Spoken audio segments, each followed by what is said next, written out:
stroking her hair, trying her hardest not to cry. Blood leaked onto the hem of her polka-dot dress. She brushed rain from her cheek. "Don't worry." There was a movement in the eyes. "I promise you." A soft squeeze.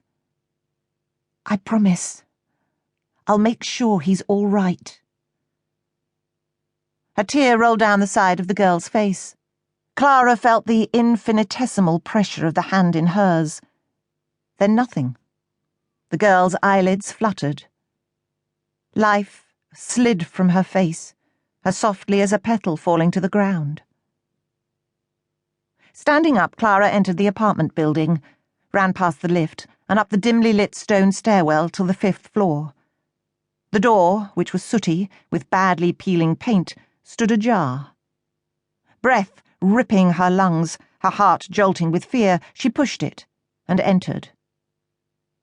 The apartment was empty, its atmosphere brooding and heavy, as though some recent, turbulent emotion was still imprinted on the air. Otherwise, it was exactly as she remembered it. The wallpaper was patterned with muddy florals. It was furnished as cheaply as possible, with just a few pieces of battered wooden furniture, a desk that doubled as a dining table, with a cane-bottomed chair, an old armchair with horsehair sticking through its arms, and a raddled wool rug in front of the gas fire. "Welcome to my penthouse, the most prestigious address in Prenzlauer Berg." Despite the drabness, there had been a defiant attempt to add a bright personal touch. A pink feather boa was draped over the mantel, and photo cards of film stars were fixed with drawing pins to the walls.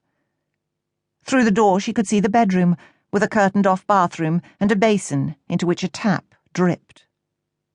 The narrow little bed was made, and a fur-collared coat laid on it, as though ready for a night out. A bottle of Scandal, by Lanvin, almost empty, stood on the dressing table. She heard a sound and turned. From the street, cars were approaching, and there was the screech of braking.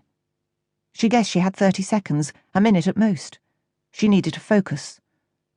On the table there was a key and a cup of coffee. She felt it. It was still warm. Beside it was a pile of papers. The window gaped open, and for a split second the girl's body floated in Clara's mind, suspended in the warm wind, caressed in its twisting currents, until a draught sent the papers crashing to the floor, and on the pavement outside, she was dead. She reached down to pick up the papers, and found a postcard, a black and white portrait of Marlene Dietrich as Lola in The Blue Angel. Everyone knew that image.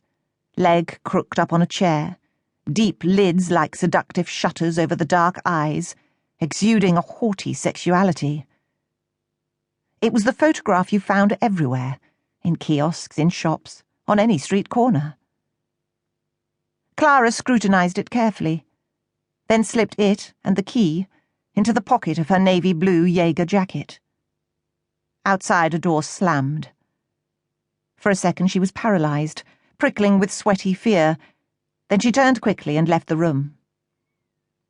Her heels, echoing like gunshots down the stairwell, she slowed to a walk as she exited the front door and headed up the street, steeling herself not to look back at the people gathering around the body, or the policemen who were climbing out of their car and marching officiously towards them. She made her way back up Reicherstrasse, trying to focus on the tall apartments, their wedding cake stucco decorated with scrolly, soot-blackened curlicues, the water tower looming above them at the end of the road like some old castle turret plucked up and dumped there, a medieval absurdity in a city that was getting a fresh taste for the medieval. Clara's head swam, and she made herself concentrate on her breathing. Her breaths were fast and shallow with shock. She tried clenching and unclenching her fists inside her pockets, a technique that had always worked before. But nothing could obliterate the picture from her mind. The dead girl, the blood like spilt ink, the frivolous scarlet shoes. Grief, anger, and incomprehension struggled with